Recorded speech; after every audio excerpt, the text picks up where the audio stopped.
you know, no, they probably She should. figures she fell off a mountain. I'd like to call to order the City of Las Vegas Historic Preservation Commission for June 22nd, 2016. Yes. I'd like to call the meeting to order. Mom. Please call the roll. Chair Strobel, Here. Vice Chair White, Commissioner Beck, excuse, Commissioner Bellis, excuse, Commissioner Cosgrove, Commissioner Hodge, excuse, Commissioner Hotchkiss, Here. I forget he talked to you the Commissioner second he Clank, hangs out. Here. Commissioner Levine, All right. Commissioner McMillan Arnold, excuse, Commissioner Surface, excuse, Commissioner Mooney, Here. Commissioner Rubinson, excuse. And Do we have a quorum? Yes, you do. Item number 2, are we in compliance with the open meeting law? Yes, we are. Thank you. Item number 3, public comment during this portion of the agenda must be limited to matters on the agenda for action. If you wish to be heard, please come to the microphone, which is located over here, and give your name for the record. The amount of discussion as well as the amount of time any single speaker is allowed may be limited. The public is also welcome to make comment as each item is being heard by the board. Before we vote on any item, there will be an opportunity for the public to be heard on that particular item, as they say, before we take a vote. Would anybody like to speak at this point?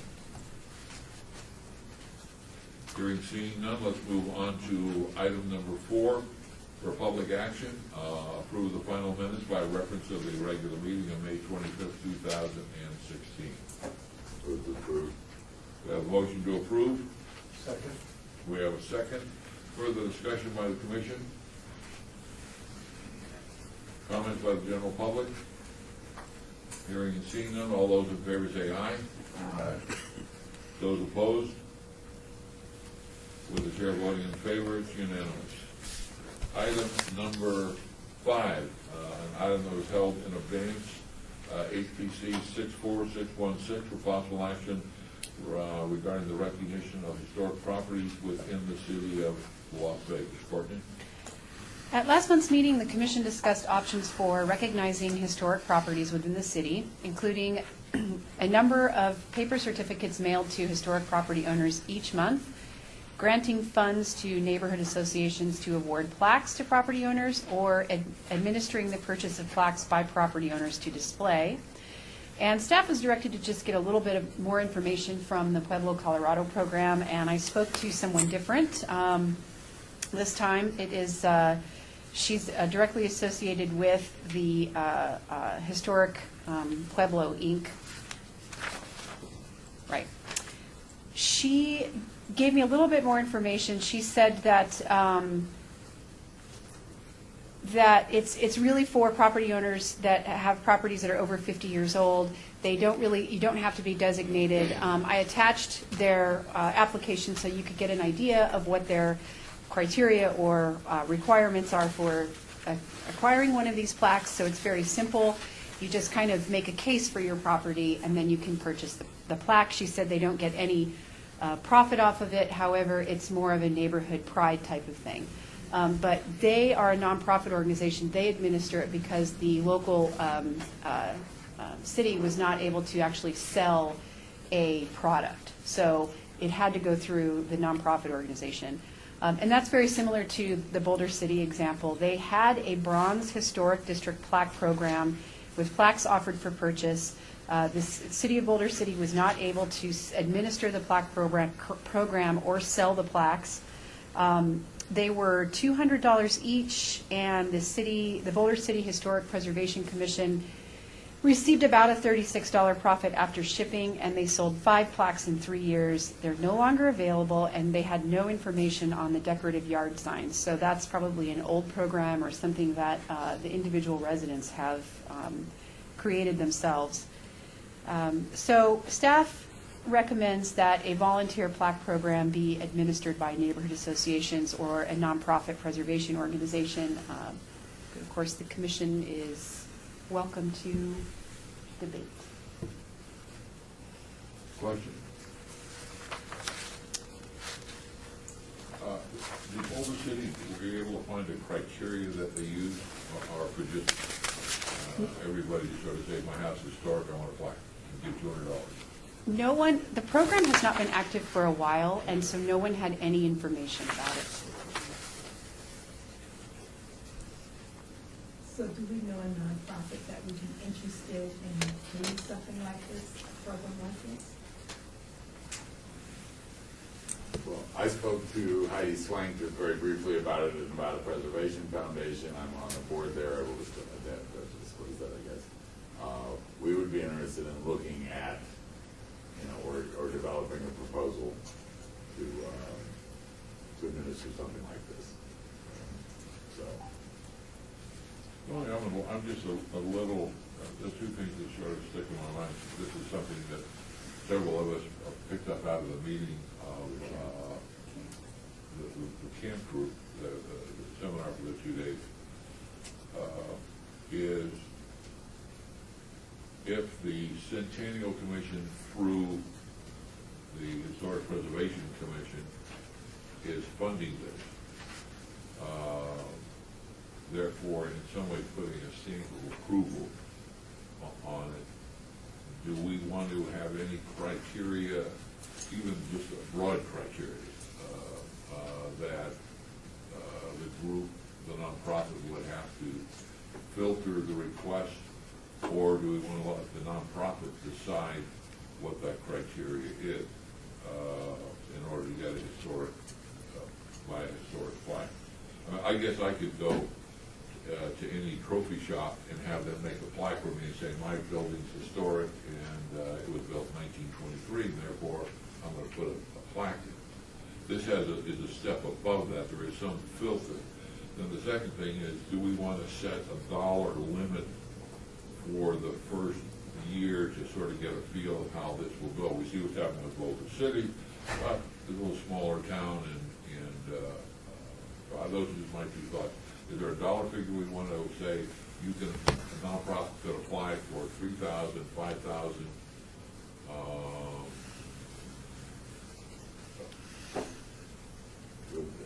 Is there funds from, this already come from license plate Centennial Commission that we can then allocate that isn't already spoken for, or do we have to go to them to get new additional funding? The commission has, the HBC has already allocated funding for this type of program in operating expenses in the existing budget. Yeah. I want to add that the individual from the Colorado nonprofit stressed that this was a community pride thing, and they were not successful when they had strict criteria, or when they kept it purposely completely separate from their local historic preservation commission, because they wanted it to be something that people would feel comfortable with, as opposed to feeling like they have to meet strict requirements, and they were more successful when they removed it from the local commission. Just her, Okay. I wanted to just repeat, kind of give you the information that she gave to me. So ultimately, what's the outcome we're shooting for? To get people more engaged in historic preservation? Is that generally? That really is the primary goal, is that other people, other places are seeing that such a thing exists.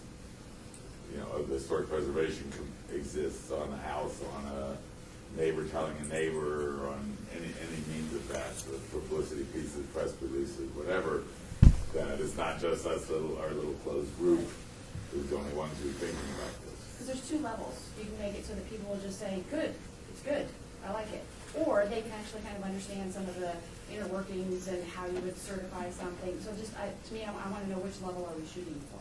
Because I think if we're just shooting for people being more pro-historic preservation, having the outside group doing it without a lot of hoops to jump through is the way to do it. If we want people to have deeper knowledge, I think it should stay with us and have a more detailed application.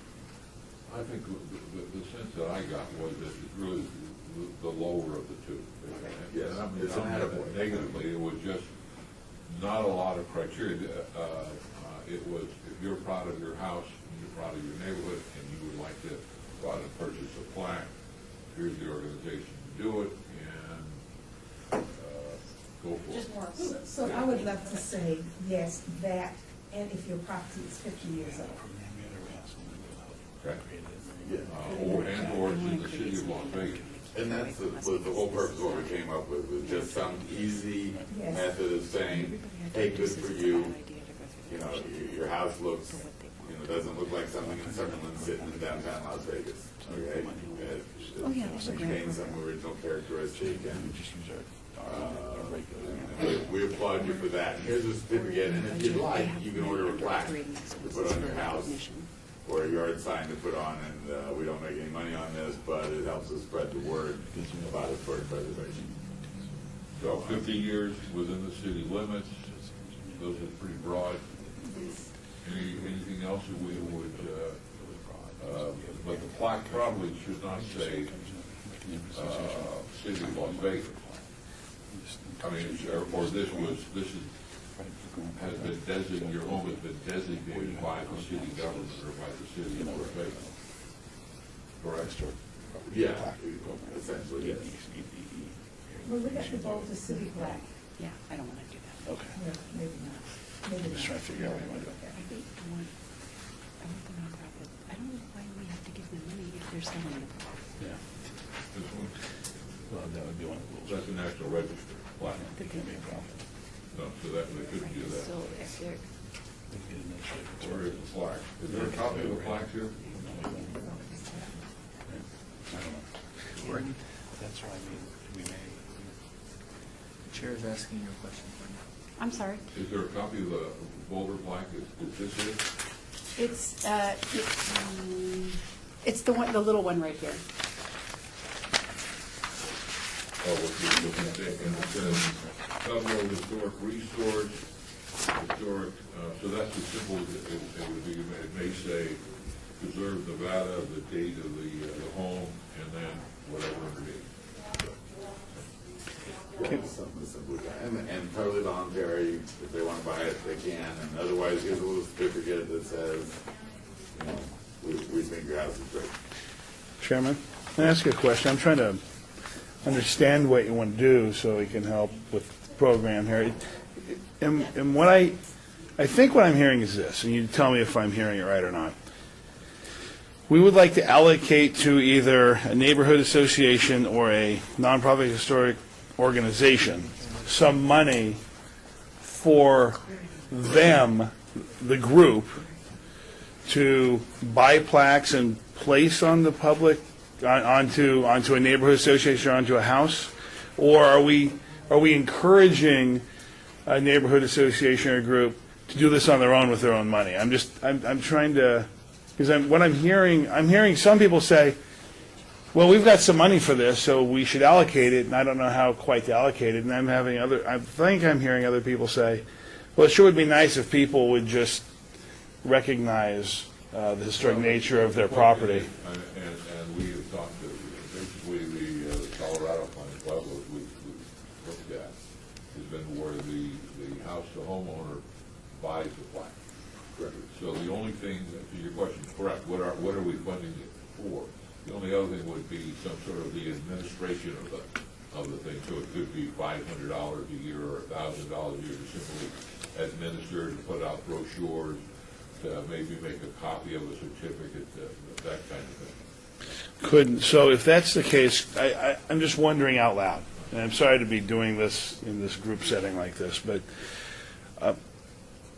the question, to me it seems like we've already got this grant program, where if somebody was interested in doing this with some money, some seed money from the city, they could come in and they could say, we're going to apply for a grant, we need $2,000, we're going to administer this program and buy some plaques, and here's what we want to use the money for, right? Or, well, there's a whole bunch of different ors, or we have a program, you know, and at the top of the page it says, you know, plaque program by HPC. And then that's how we direct people to, now that's the people, I don't know, the association or the nonprofit historic organization to come in and here are a few guidelines. That's kind of, I'm just a little bit confused, because I want to be able to put it on a piece of paper for you, I think. I think what I don't we know. talked about at the last meeting was, we had a discussion and felt that if the city, therefore the HPC, was going to do this, that we didn't have the staff to go through every application. And we felt that it would be like Colorado does, a nonprofit group Gotcha. handles that. Okay. And so we asked Courtney to come back, we'll take a look at what Colorado's doing. Gotcha. And report back to us. But, Yep. you know, I think if we vote for this, the next step will then be up to a nonprofit group to apply for a grant from HPC. Okay. And all I'm thinking is that maybe there should be a small criteria, limited criteria, 50 years old, some recommendation on what the plaque should or shouldn't say. But that can be handled if we get a grant request and they come before this group saying, I'd like $500 or $1,000 to administer this program for a year, and here's our plan. We would look at the plan, we say, you know what, we think there should be at least a criteria of 50 years before somebody could buy this land. That's what That's about right. It's really, I mean, we'd hardly be doing anything more than putting out a call for proposals from a nonprofit to administer a good for you certification program, you know, a good for you certificate program. And that's been the bottom on page 1. Staff recommends a volunteer plaque program to be initiated by a neighborhood association or nonprofit historic preservation organization. Right. So, look for a motion. I would move to approve that. Do we want to approve it like this? Don't we want to take out administered by neighborhood association? Don't we want to remove that? Or a nonprofit. And don't we just want to do a nonprofit? Or neighborhood association profit. No, but does that mean then that we would have to work with 100 different neighborhood associations across the city? I would like to see that whoever gets the grant from us and is administering this, is what they're doing is they're going to each neighborhood association as a completed program that says, hey, here's something you can do to have a good reason to knock on all your neighbors' doors, and or to contact people, or to. So basically, any nonprofit that has a plan for the city within the city limits. Yeah. Okay. But to be, Chairman, just so I'm clear, what we're really saying is this action is really a call to those types of nonprofits to come and apply for grants. We're not actually creating a program that's going to say HPC plaque program. Okay, I just want to make sure we're all clear, including myself. Okay, so very good. Sorry to interrupt. Courtney, so in here it says staff recommends, the program, and you included neighborhood associations, so I was interested in your, why you wanted to have. It was discussed at last month's meeting as a possibility for a group that could administer this type of program, because they would know, be more familiar with the residents in their neighborhood, and they could reach out to some of these residents or offer it as a program. So it was just an option. Okay. Yeah. Yeah, so really, it's just us saying, hey, we're willing to fund it. There's a nonprofit out there that's willing to fund, and we're willing to fund them to create a little program that can outreach to individual owners, the neighborhood associations, to other organizations or whatever, to create to give them an opportunity to get patted on the back without going through, the massive hoops of, national registry and et cetera. Do you have a motion? Did you give a second? So I would say that the motion would be what the staff recommendation is, take out the words neighborhood associations. I second that. We have a motion. We have a second. Further discussion by the commission. Comments from the general public. Please come up here and the microphone, identify yourself for the record. The motion we have is to create a volunteer plaque program that would be administered by a nonprofit historic preservation organization. Yes, I'm Darrell Tobias, and I live in this area, 1814 Beverly Way. And I'm not in favor of moving this in. First of all, I didn't think we met the standards of the historic. I'm sorry, you're talking about Beverly Green? Yes. Oh, this is not that motion. That's the next item on the agenda. Okay. This is, I'm sorry, this is a volunteer plaque program to be administered by a nonprofit historic preservation organization, and that's what we would call for proposals to do this. This is a volunteer program. Further comments from the general public?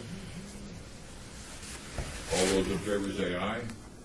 Aye. Those opposed?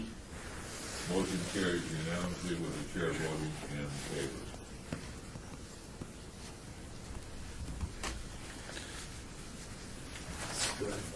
Next item on the agenda is item number 6, discussion and possible action regarding an application to designate the Beverly Green Historic District, generally bound by Oakley Boulevard on the north, Rector Drive on the west, East St. Louis on the south, and South 6th Street on the east, to be included on the City of Las Vegas Historic Register as a historic district.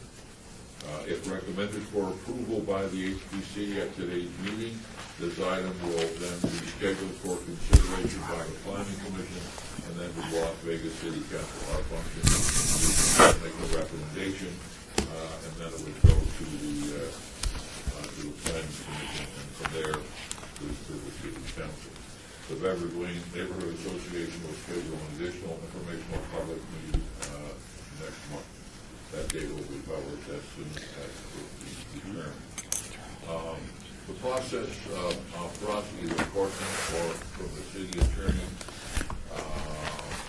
is in order for us to reach the level of being brought before us, is there any criteria before it comes to us that it needs to meet? Correct. The Historic Preservation Officer has reviewed the nomination and has found that the district meets the following criteria for designation as an historic district on the City of Las Vegas Historic Property Register per the city's Unified Development Code, Chapter 19.10.150, Section 1.1. It is determined to be of exceptional local significance and express a distinctive character because a significant portion of it is at least 40 years old. It is reflective of the city's cultural, social, political, or economic past, and it is associated with a person or event significant in local, state, or national history, or it represents an established and familiar feature of the area of the city because of its location or singular physical appearance, which is directly relating to the architectural significance. We have Michelle Laramie here. She's the Director of Education and Advocacy for Nevada Preservation Foundation, and she's prepared a short presentation for the meeting today to talk about the significance of the neighborhood and the process of designation. All right, let's hear from that. And then we'll take questions from the commission, and then we'll go to the general public.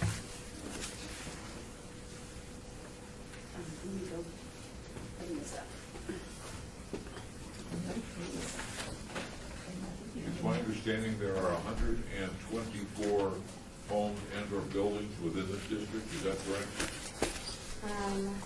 There's 117 single-family homes, 7 multi-family dwellings.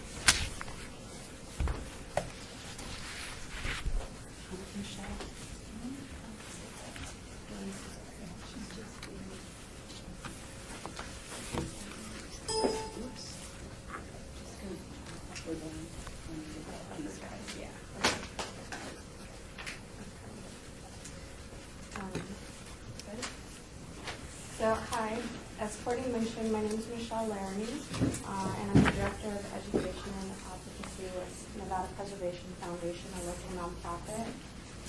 But I'm also actually a homeowner and resident in the Beverly Green neighborhood, and I have been involved with the outreach and the process of designation since pretty much the beginning when I moved in 2013. So So Nevada Preservation Foundation is a 501c3 nonprofit who promotes the preservation of Nevada's architectural heritage. And one of the ways we do that is through our historic designation assistance, both with residential neighborhoods and commercial property owners. Early on in the process of applying to become a historic district, some of the residents of Beverly Green got together an organization that's loosely known as the Beverly Green Neighborhood Association, and came to MPF for assistance in guiding the community and the residents through the process of historic designation. MPF was subsequently awarded a Centennial Commission grant, which they used in order to fund a lot of the outreach that we did with the community.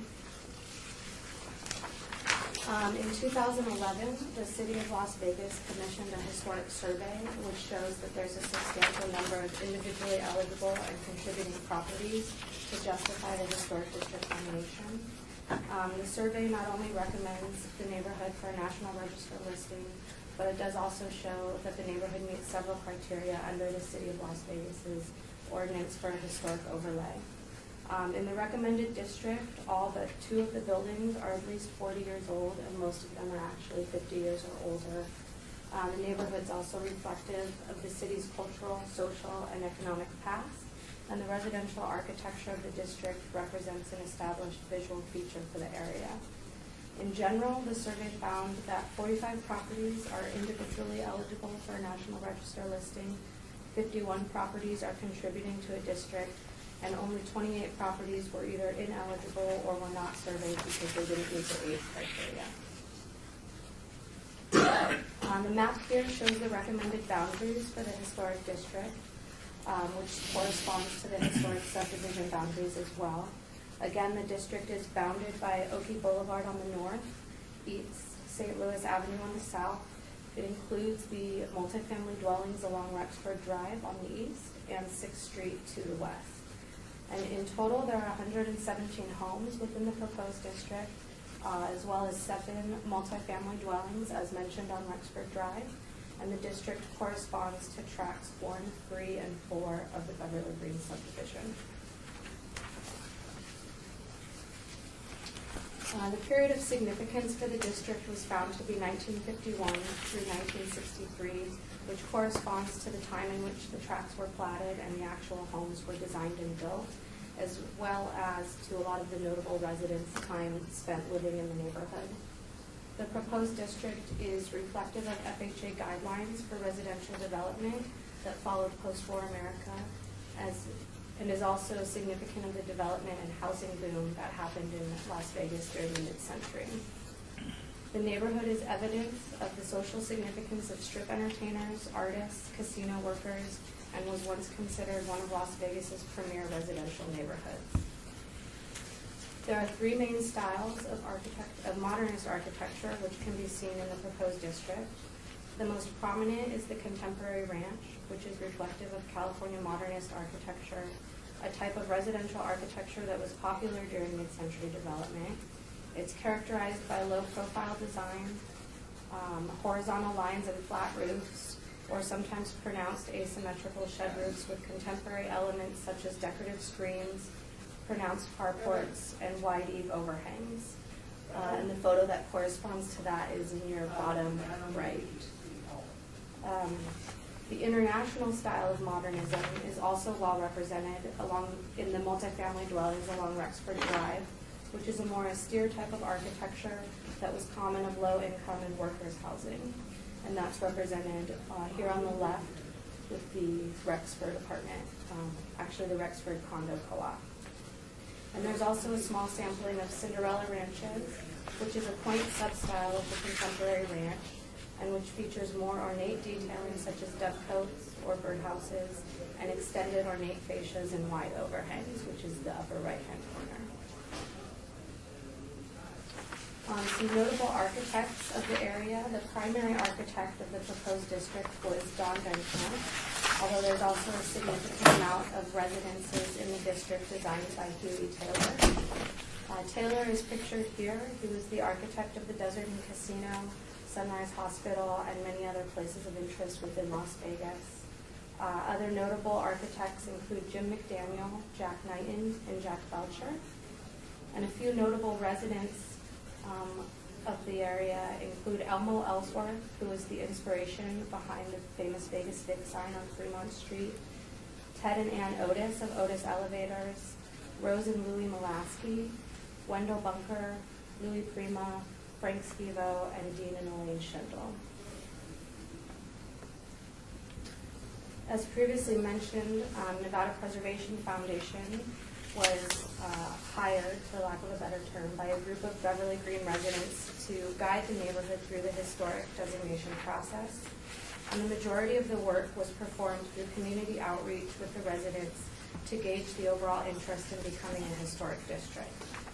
The outreach campaign took place between October of 2013 and April of 2016 and included neighborhood mailers, door-to-door canvases, and neighborhood meetings, which were also attended by representatives of the City of Las Vegas. Some notable dates of our campaign.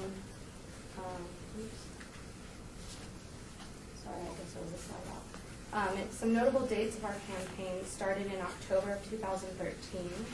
After receiving the historic survey, the City of Las Vegas held a neighborhood meeting to review the results of the survey and presented the notion of becoming a historic district to the neighborhood. And this meeting showed that initial feedback from the neighborhood was generally positive and that there was interest in finding out more about becoming a historic district.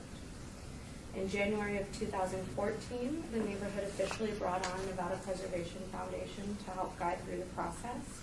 And in April of 2014 is when we received the Centennial Commission grant to help fund the outreach campaign.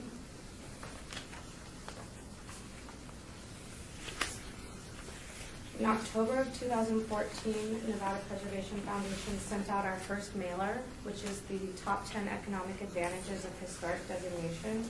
And I have some examples here if you want to take a look at them. We followed this mailer with a door-to-door canvas, as well as set up our first neighborhood meeting. And this mailer and canvas and the posting of the meeting went out to all homeowners and investment owners who lived in the neighborhood. And each outreach, as I previously mentioned, gave each resident a letter in which they were able to vote either in support or opposition for the historic district. In December of 2014, we sent out a second mailer, which is this recipe for a good neighborhood, which had an easy postcard that you could return and shows that you were able to vote either in support or opposition. And we also followed with another door-to-door canvas and a second neighborhood meeting. At this particular meeting in January of 2015, we had some residents from John S. Park come and answer questions about their own experiences living in a historic neighborhood, as well as had some members of the city's planning department there to answer more specific questions on what it means to be a historic district and some of the specifics that might come with those guidelines in the historic overlay. In March of 2015, we sent out another mailer, Notes to Neighbors. I don't actually have an example, as these were handwritten letters from some of our neighborhood volunteers that we sent out to everybody that we had not yet heard from, asking them to please let us know how they felt about becoming a historic district. And we also followed with a third neighborhood canvas and a third neighborhood meeting with the City of Las Vegas. Earlier this year, in February of 2016 through April of 2016, we went back and basically double-checked all the support that we had. Any residences that may have sold or had turnover, we went back to those property owners to discuss the efforts with them, and we were able to collect our last few letters of support that were needed to submit the application today. The results of this outreach campaign is that we yielded 64 signatures in support of a historic district, which corresponds to 56% of the area. We did also have 3 signatures on 4 properties of opposition, which corresponds to 3% within the area. And at our neighborhood meetings, we did incorporate some of the residents outside of the districts And most of the opposition, even though there wasn't a lot, was voiced from folks who lived outside of the proposed historic boundaries, but really only proposed historic designation leaking into their area, did not necessarily seem concerned about a proposed district in our area. So overall, the outreach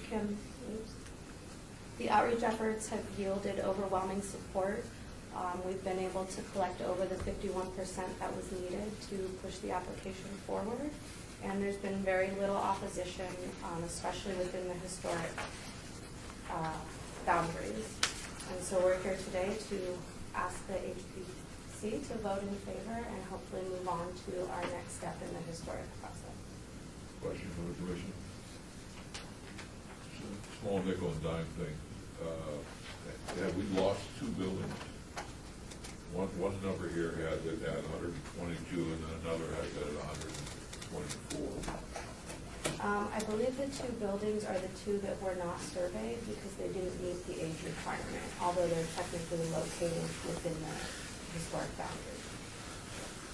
And then secondly, when you said the opposition, how many postcards did you get back in opposition?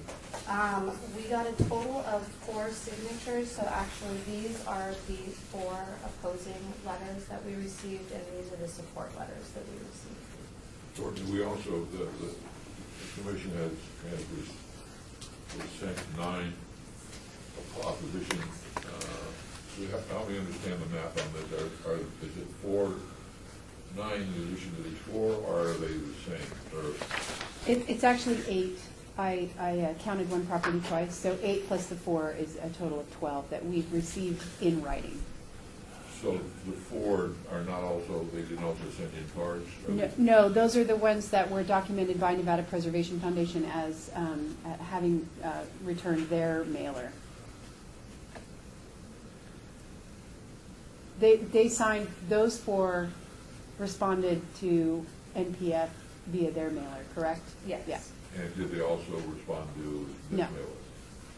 No, it was in addition to that, so for a total of 12. For a total of 12? Yeah. And they're all within the district? Your 4 were within the district? Yes, my 4 are within the district. Okay. So we have 12 have said no. And I have not had time to check whether or not the opposition are in the district or they were outside of the district for those 8. I just received these today, so. For these? For the, yes.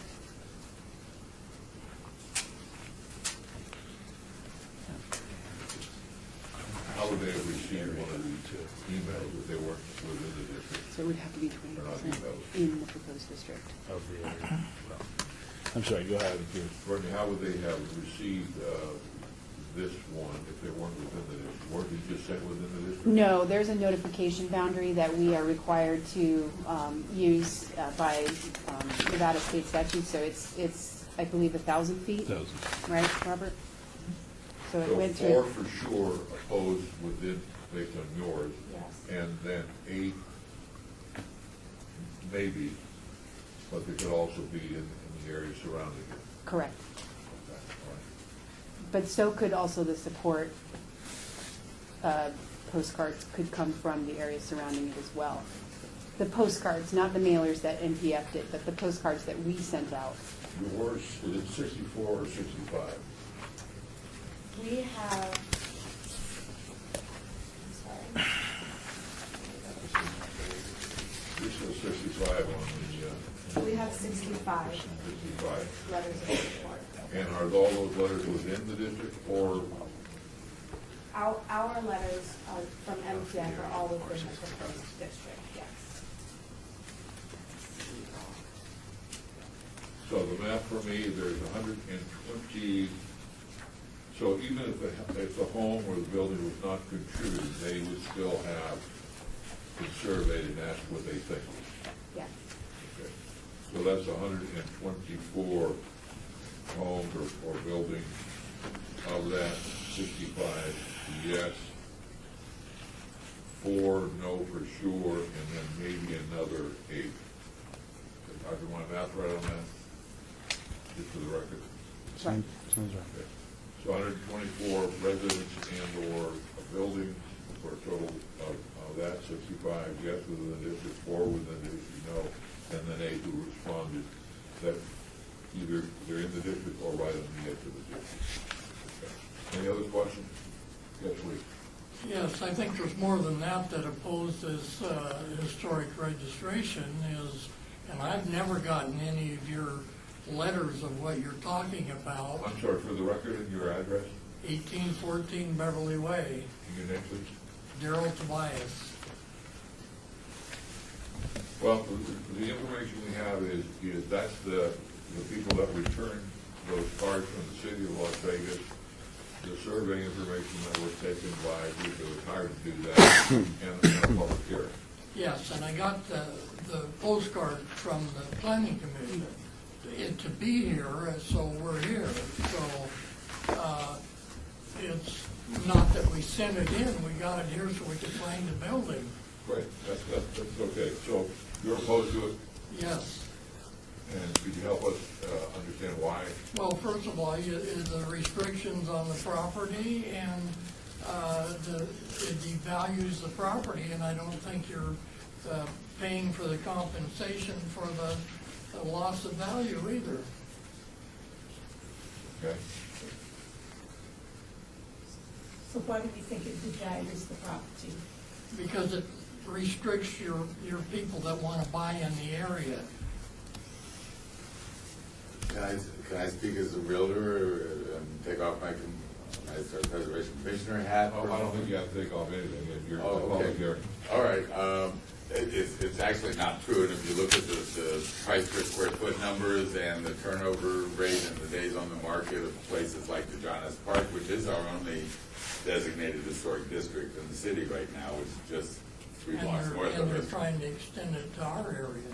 But we can look at any number of statistics from the multiple listing service. The price per square foot on the market for homes within the John S. Park district is about 10% higher than it is in the Beverly Green district, okay? And for no other reason that there's a huge desire for people to live in the John S. Park neighborhood. People actually want to live in an historic district. They want to live in a neighborhood where the vast majority of the owners have a pride of ownership and are taking care of their property and preserving the architecture of the property. It's really not true, and it's borne out in cities nationwide. The statistics show that homes in historic neighborhoods and designated neighborhoods actually do better in the good times and do less worse in the bad times. Any other comments? No, I disagree with you, but All right, then, would anybody else like to address this issue? What are the benefits? Please, come Okay. up for the, no, please, come up. Oh. Thank you for your testimony, sir.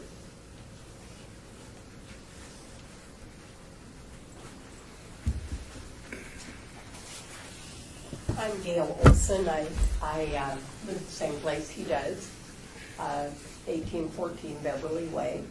And I am a realtor, and I don't see the benefits of a historic area.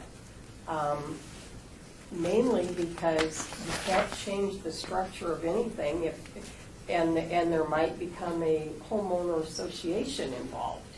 And a lot of people want to move to our area because there isn't one. Even though we all keep our places up, we all have good forms of ownership. It's a very nice neighborhood. But people that want to buy love the fact that it's not really in a homeowner association. Has anybody ever mentioned creating a homeowners association, a dues paying forced, not voluntary organization? I never could remember that ever. Well, the issue is for us is not to deal with the question of homeowners association. That's really something for the neighborhood. If the neighborhood decides that they wanted a homeowners association and you took a vote and they decided, I mean, that's the majority rule in that sense. But we're looking here at creating a historic district. And again, we're a recommending body. We will recommend it yes or no to the planning commission. The planning commission will then go to the city council. The city council has the final say. Doesn't that mean, though, that as a historical district that you can tell the owners how to take care of their properties? The answer is no. Courtney? No, maintenance is not, it's not a requirement for the historic designation. That is a code enforcement issue. So the historic designation does not go and review the condition of homes. It doesn't require property owners to even take your home back to any kind of historic time period. What the effect of historic designation is that basically any work that requires a permit, so additions or replacing windows or those types of projects is subject to review by the commission.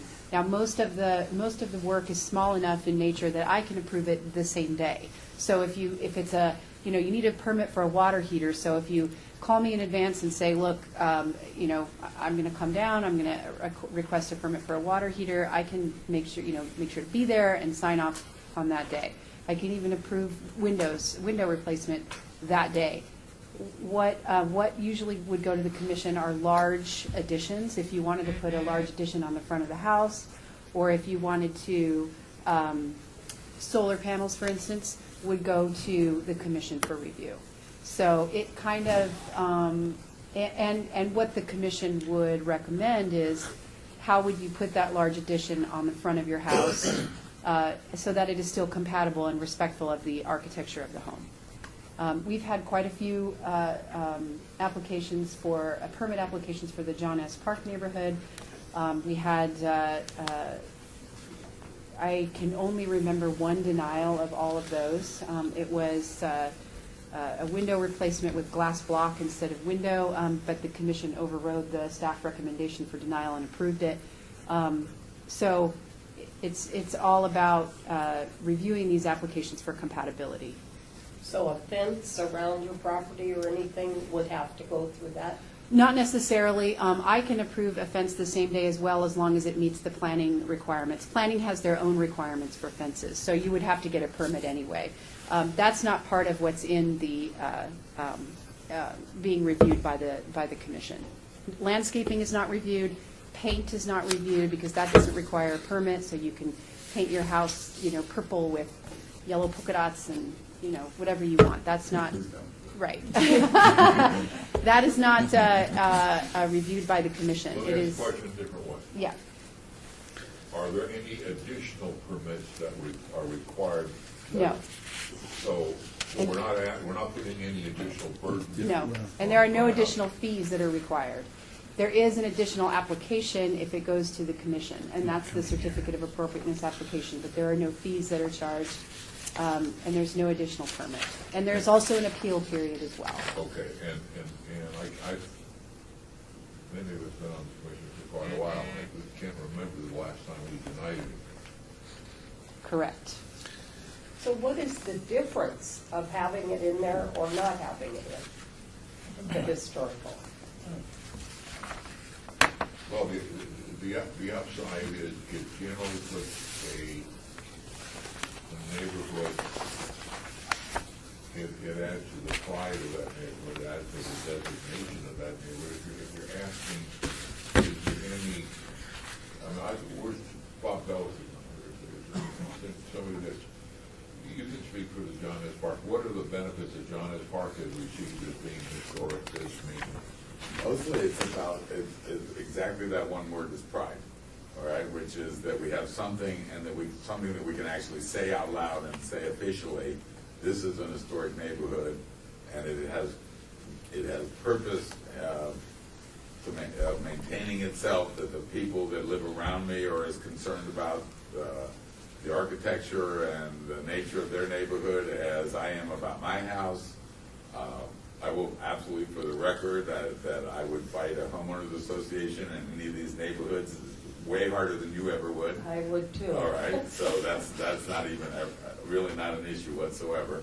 But I know that the people that I know that live in the John S. Park and the people that I sell homes to in the John S. Park want to live in that neighborhood, and they feel like that their neighborhood is going to stay cleaner and do better, and their property values are going to increase better by being in an historic district, and they're willing to pay the premium to be there to get in at the time that they do buy. to get in that neighborhood. So really, unless you want to build a two-story on a one-story, it probably would go through. It probably would go And you through. need a permit for that anyway. Correct. Right. And Chair, if I may, another benefit is, it's kind of an extra, it's a extra layer of protection for the neighborhood. So with John S. Park, they were very concerned about some large developments that were occurring adjacent to the property. And that kind of precipitated the neighborhood plan. And Beverly Green also has a neighborhood plan that was completed several years ago, kind of the same process. Within their neighborhood plan, they wanted to explore historic designation to see if that was a possibility. They were very concerned about a large casino development that was being proposed right adjacent to the property. So that kind of helped them and has helped that neighborhood since that time. When there are issues that might impact their neighborhood, they go to Planning Commission and City Council, and they note that it is an historic district and should be recognized as being a significant neighborhood. So that has been very helpful to the John S. Park neighborhood. Okay. You like to add your voice? Yes, sir. My name is Butch Nagy. I live at 555 Canosa. And I was approached, a couple years ago. A guy on the street, I was walking my dog one night, and I seen this guy, and he asked me if I had any information about what was proposed for this neighborhood. And I said, gee, I bought this property, and nobody told me about anything being proposed for this neighborhood. And he said, there's some scuttlebutt going around that they're going to put a big casino in this area. And I hadn't heard anything about that, and I just thought maybe, since I had all you folks together, that maybe you could clarify that a little bit for me. Is there anything proposed for that area? A big super casino or anything that's going to take our land? Absolutely not. No? Not that I'm aware of. No, it's a residential, single-family neighborhood. There is no zoning plans, there's nothing of that. South of St. Louis, there is actually some gaming overlay there that extends further off of Las Vegas Boulevard and actually into west of the Beverly Green neighborhood. All right, they could allow that because of the proximity of Paradise and Las Vegas Boulevard, and that has been fought tooth and nail by the neighborhood associations as well. And I'm the original founder of what was the Southridge Neighborhood Association, which included Beverly Green, and God, it's been 10, 12 years already since we actually split those into two separate neighborhoods because we bit off way more than we could chew. So Beverly Green became separate from Southridge, and then I was president of Southridge for years, and not anymore. But no, and that's one of the things that we can actually accomplish with historic designation, is that we have a unified voice and we have something official to help us fight any kind of incursion on that. And it's not just a big casino, it's, there's houses on St. Louis that were horribly allowed to turn commercial. Yeah, I've seen for that. example, and even someone like Mary Bart's properties on Okie, all right, should never have been allowed to turn commercial, and yet they were because nobody was watching, and there wasn't any organization of the neighborhood, and there wasn't any effort made to stop it. And this is just a logical extension of those efforts made to stop to get a single house turned into a lawyer's office, or into a medical clinic, or a medical marijuana distributor, or whatever it's going to be. And this is just the logical extension of that, is that we then take the boundaries and say, and we as an organized group are proud of our neighborhood, and we're looking for historic designation that we can use to tell the world. So to your heart of your question, the answer is, first of all, that's not something that's come before us, per se, but there is no casino going in there tomorrow, or as far as we know, never. All right, thank you. Thank you. Thank you. Thank you. Welcome. Would anybody else like to address the issue of Beverly Green becoming a residential or a historic neighborhood? Questions from the commission? Look for a motion So moved. to, what's your motion? I am the recommendation of the staff that So we pass this on to the that we recommend that Beverly Green because of the historic. That this one might go on to the planning commission. We have a motion, do we have a second? Second. Further discussion of the commission? Further comments from the general public? Hearing none, all those in favor say aye. Aye. Those opposed? Motion carries unanimously with the chair voting in favor. Residents will receive a postcard for the July neighborhood meeting, which I believe is July 18th, right, Michelle? Let me just double check. It's, Will residents also receive a note when it goes before the planning commission? yes. And the city So council. there's two, Sorry, nope, it's not, I'm in the wrong one. There's two more public hearings at least. There's the planning commission and the city council But here. wait, Robert, I'm sorry, we don't notice again, do we? We noticed for the first meeting, but we don't send out postcards again for planning commission and city council, do we? Planning Commission would get new ones because this doesn't create a date certain for the Planning Commission hearings. Okay. So So they Planning will for Commission, sure. there will be Okay. notifications. Planning Commission itself will create the notification for City Council, so there will not be separate applications for City Council, or Okay. notification for City Council. That'll be handled when it goes to Planning Commission. But the residents, just like they got the notification for this, that same radii will be used to notify them when the Planning Commission date comes forward. And we will be sending postcards for the neighborhood meeting as well. Usually, yes. Yes, okay. So the 18th is the neighborhood meeting. Yes, at 6 o'clock. Location to be determined? Okay. Good. Thank you all for coming. Thank you. Thank you. Let's move on then to item number 7, report by Scott Johnson regarding the development plan for the former Moulin Rouge Hotel and casino site located at 840 West Bonanza. Mr. Johnson here? He is?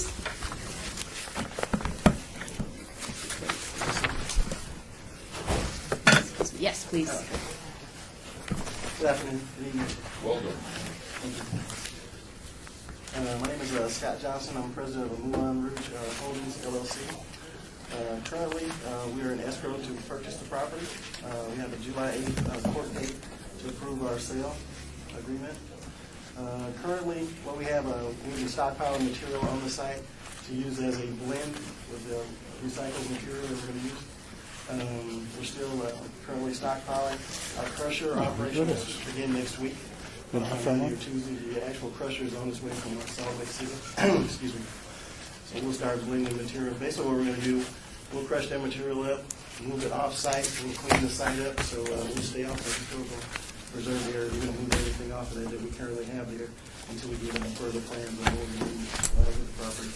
We had our groundbreaking ceremony on the 24th of May, just to give an oversight of what we plan to do there, what the casino is involved. We've retained Ed Vance as our architect. He's currently doing a couple of casinos here in town. The Lucky Dragon, I believe, is one on Sahara that he's doing. He was the original architect for the previous group back in 2008, and so we didn't want to reinvent the wheel. We liked his designs, and so those are the designs that we're currently going to go with.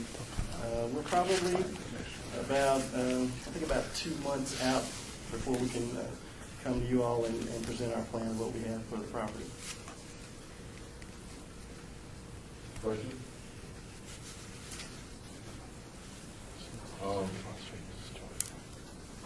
Some of us have gray hair. Property, not a district. Part of that gray hair is Yeah. the loss of the Moulin Rouge. We have seen any number of groups, old news conferences, ribbon cutting for years, and you have until July the 8th to come up with $7.5 million?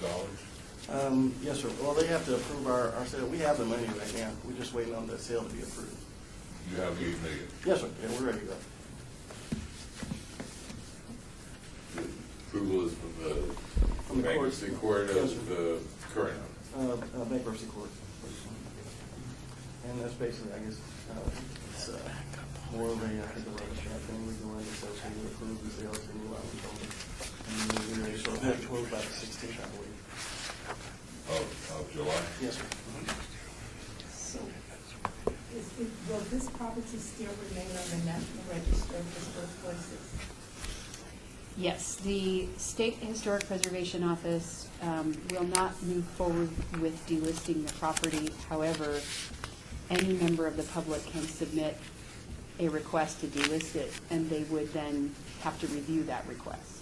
And if there are no property, if there's no buildings on the site, it is highly likely that it would be delisted at that point. So is the person in the public then going directly to the keeper or to the SHPO? They would go to the SHPO. What buildings are remaining on the site? Basically, we hadn't touched anything that's there right now.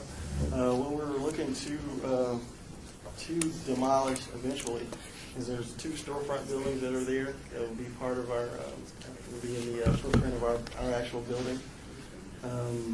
There's an existing, I guess, the existing rooms that were attached to the casino. We still have to review those to see how structurally sound they are. We're trying to figure out a way to incorporate that into our design. But we would Are demolish. those on the east side? Yes, sir. On the east side. Yeah, those first 2 buildings when you drive into the site. Yeah, those 2 buildings there. As far as the buildings that are there and to be demolished, does that have to come before this? Yes. Month? Okay. Yeah. And that'll be part of the plan that we put together when we're What ready. rock are they crushing? Sorry? What rock are they crushing? We brought in some rock that we had there, and there's some concrete and stuff that will be crushed on site, some blocks, some of the block that's there. And those existing, the apartment buildings, tree line, and that group, we're going to demolish those.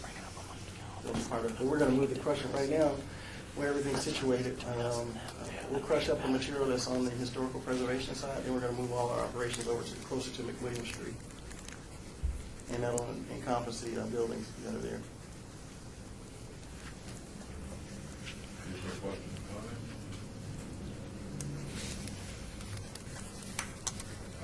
I guess mine only is the issue of putting a hotel casino in an industrial sort of area.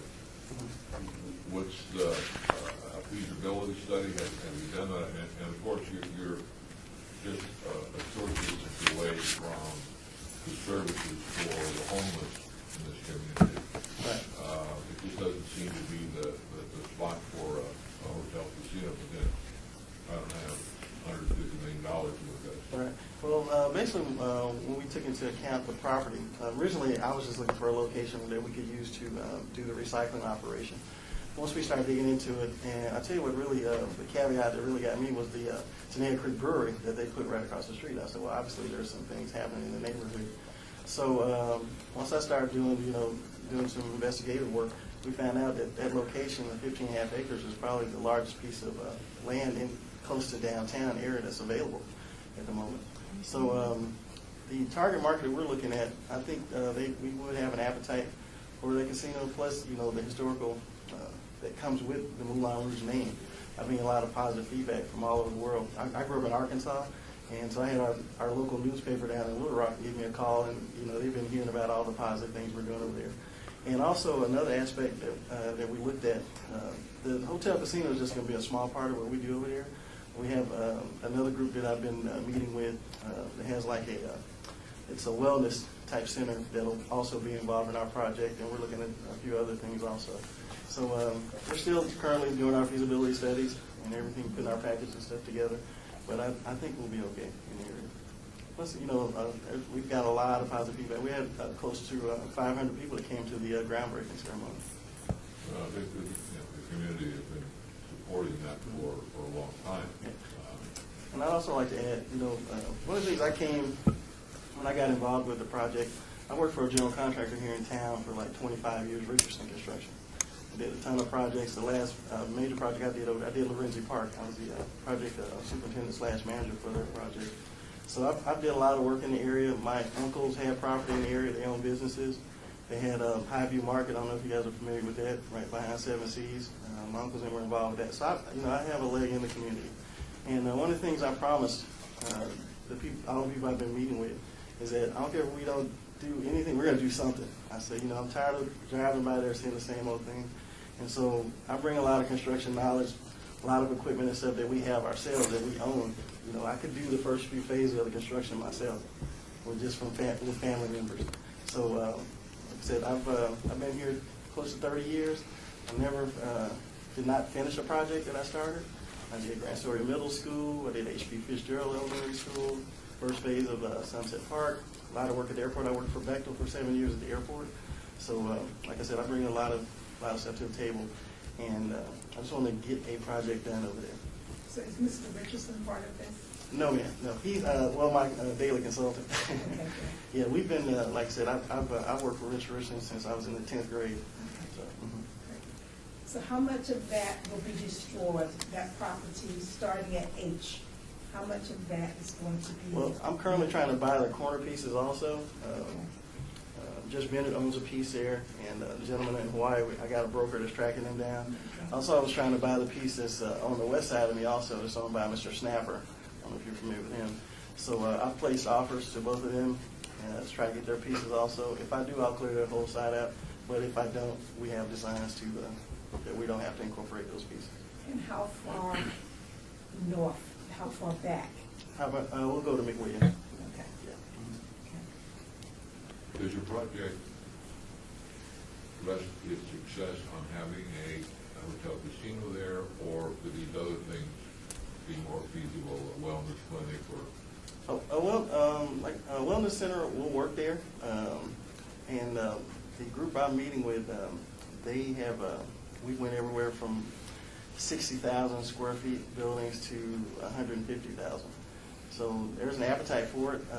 One of the things they will bring would be it would have a mental health component to it, and some other things. So like I said, we're still in discussions.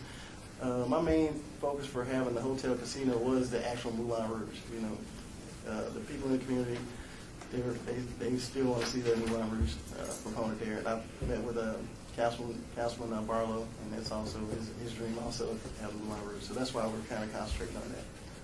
But it wouldn't be a deal breaker if we did have the casino hotel there. Other questions, comments? Look forward to the next update. When do you think you'll file for a demolition permit? Probably, I'm actually headed to the county right now to review the asbestos report. So probably once I get that asbestos report cleared up, we'd probably be looking in a couple of weeks. No, I would put the package together we discussed. Okay, because you wanted to wait till you own the property, correct? Mm-hmm. Okay. So, it'll be after we do once we complete the purchase, and then I'll put a package together. Because I got an engineering firm I'm working with that's we're going to do some nice stuff.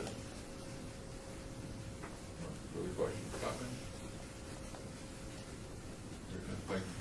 Thanks for having me. Appreciate it. Thank you. Thanks a lot.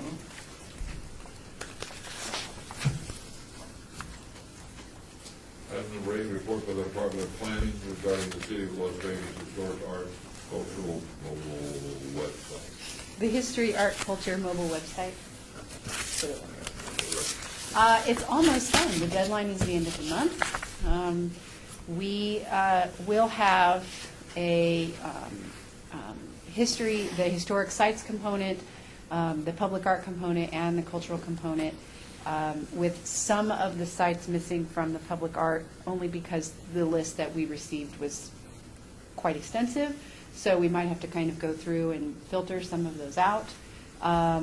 We've had a lot of revisions made to the historic locations, thanks to Chair Stoddard's comments. However, we have to keep in mind that this is an organic project, so as we see things that are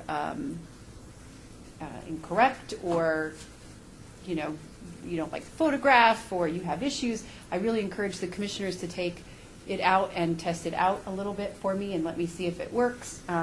We still have to add trails. There's a couple of things. So it will be functional at the end of the month, but we will still be making revisions, so keep that in mind. And there will be an app on the city's, a button on the city's app. So once you get onto the city's app, you can see there's you probably won't be able to see this from here, but you can see that there's these little buttons on here, And so this will be its own button, and it'll say History, Art, Culture. You click on that, and then it will take you directly to the interactive map, and you click on those little sites, and then the different sites will come up. Always like things that are organic. Will this Yes. also be gluten-free? Yeah. And we can make changes immediately, and that's, again, why we went to the mobile app, because as opposed to like an application format, the mobile format allows us to make changes, within seconds, so. As our representative, Yeah, it's great. Yeah. I don't know if I went with the app version instead of a different website and a separate thing. Yeah. Yeah, yeah, it's Blend great. it all in, I could do it nicely. Yeah, it's great. I mean, I thought it was just gonna be something little, this is huge. Yeah, it's, Well, it might not be huge by the end of the month, but it will be. It's gonna get there. Yes. yeah, great. So, thank you. Further comments? General public? Item number 9, a report by the Department of Planning regarding the status of the rehabilitation of the historic West Side School located at 330, 350 West Washington Avenue. I wish we could arrive at what the exact location is with an address. It is 330 to 350. Somewhere in there. Well, because it's the one building is 330 and the other building is 350. So, the final walkthrough was yesterday, with the architect Robert Chattel, and he was apparently quite pleased at the process. So we are very close to being finished. They intend to be completely finished next month, and then there will be a ceremony in August, and you will all be invited. It Yeah. is stunning. Great. It's amazing. Yeah. Well, the classroom is, you'd almost envy the kids that were going to that classroom. Of course, it was hot in the summer, but it was still a beautiful classroom. Yeah. Yeah. It's a beautiful. Windows, Yeah. tall ceiling. Well, great, look forward to that. And do you have the rental process is going and finding tenants and doing all that? It's going.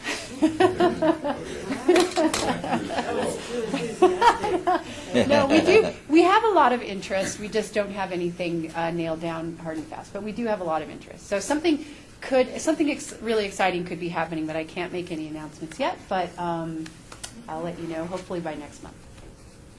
Gordon's gonna move her off, so. Yeah. Yeah. I'll pay rent. It's not a bad idea. I know, right? Trying to get rid of me for years. No, I'm going with you. Okay. I was going to say, I can go over there too. Yeah, it's pretty cool. Item 10, report by the Department of Planning regarding the project map, Wards 1, 3, and 5. And you all received a replacement map at your place, because there had been a request at the last time we presented this map to explain what the SDR and SUP meant, as opposed to special use permit and site development review. And now there's an explanation on here, so I apologize. These went out in your packets without that revision. And once again, this is also available online.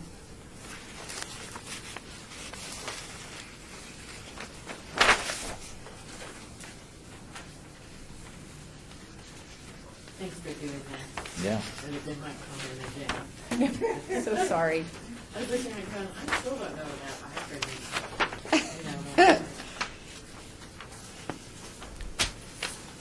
acronym. I guess it's in my nature to be a little nitpicky, Courtney. I apologize. Please. But site development plan is missing the R in SDR. Are you looking on the? On the SDR map, the Okay, we'll explanation, fix that. note, a site development plan, SDR. That's all right. Okay.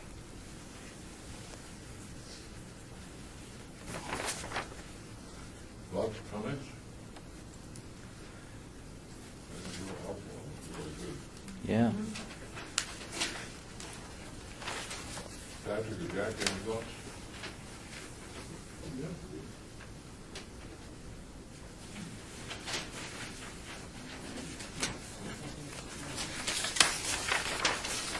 then let's move to item number 11, a report by the Department of Planning regarding the Historic Preservation Commission Centennial Legacy budget. The new expenses are everything that was done in May. The Harrison House, Bike the Pioneer Trail, action printing, Al Gomes for the entertainment for the Bike the Pioneer Trail event, and the Jimmy John's lunch, which was for camp, and the award plaques for the HPC awards, and the new expenses. Questions, comments?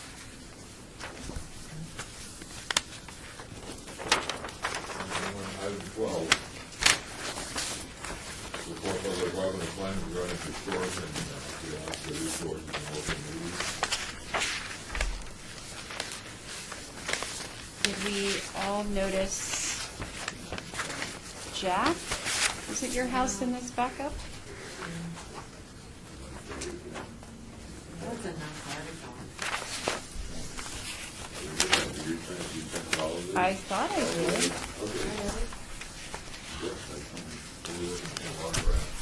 Yeah. Well, the whole lot of presentation, third quarter on May 8th was just smashed.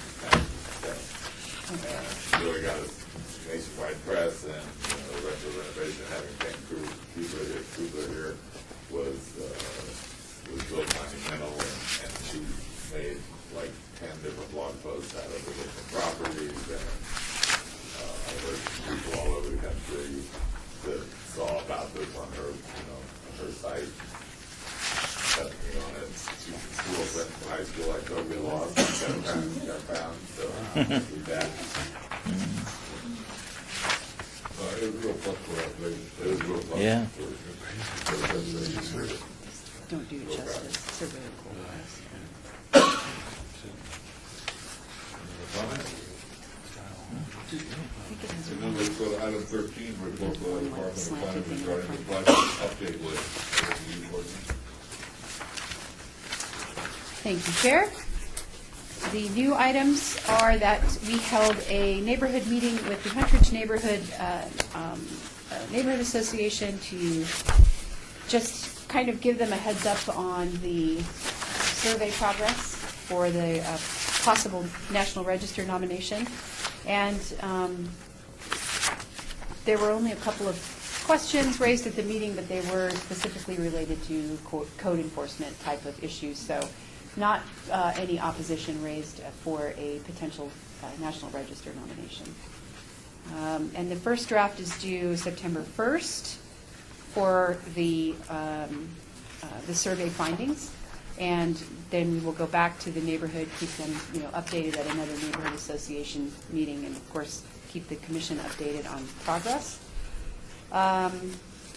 The Reed Whipple building, we put the request for proposals out, and we have received a couple of proposals. The deadline is the end of June, so I will be able to give you an update on, they'll probably choose a contractor by the time we meet again. Did the city present its transportation plan? Yes, Mr. Chairman, we at I believe it was the first meeting in June, the Mike Chance from Public Works presented the mobility master plan for the city. So if you go back to that city council meeting, you can review it there and see the whole plan. Did that involve, was there any way that impacted the Reed Whipple as far as either, we had a light rail presentation, Bessie, the city manager was down and made a presentation, or was part of the presentation. I think they pulled it out. You know off the top of your head whether there's any Reed Whipple impact? There has not been any discussion about that since that time, and so I don't recall if that's even in there. I don't think that line goes through there anymore, but I'd hate to say for sure, because I don't remember that detail. We'll certainly look it up. Yeah, I'll go, but it's probably within the minutes of the city council meeting. The plan should be an attachment to the item on that council meeting. And that was, I think that might have been June 1st even, that first meeting in June. I thought it had been delayed because Councilman Barlow wasn't there. It may have been. The downtown master plan was presented at the last meeting, and the meeting before that, the mobility master plan was, so that would have been June 1st, yeah. Yeah. So that plan should be in there as an attachment to that line item in the agenda. I'll follow up on that, please. And we are now at item 14. Discussion of comments for future agenda items by the commission. Comments made during this portion of the agenda will be noticed. I will refer to proposals for future agenda items, and any discussion topic related to whether such proposals are within the purview of the commission and/or whether they should be placed on future agenda. No discussion shall be made on the substance of the proposed topic, and no action should be taken. Is there anybody from the commission who would like to have an agenda item? Hearing none. Item 15, this is citizen public comment, participation. Discussion during this portion of the agenda must be limited to matters within the jurisdiction of the board. No subject may be acted upon by the board unless that subject is on the agenda and scheduled for action. You wish to be heard, give your name to the record, the amount of discussion, any single subject, as well as the amount of time, and any single issue may be allowed, may be limited to 30. Question, comment, statement? Hearing none, just an FYI, there is a hunter's exhibit that opened up at the Rabbit State Museum. And that is likely that the hunters will be in the news within the next 10 days. What makes it news now? What do you know?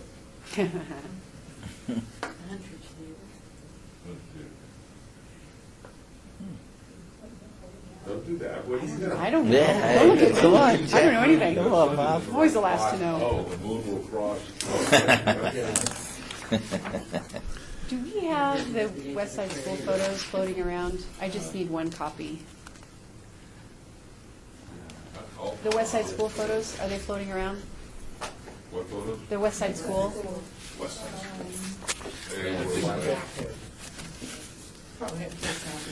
I just need one. I think Jack has both copies. You asked, yeah. I just have to give it Both back. there. I took off. Isn't that thing right there? I know.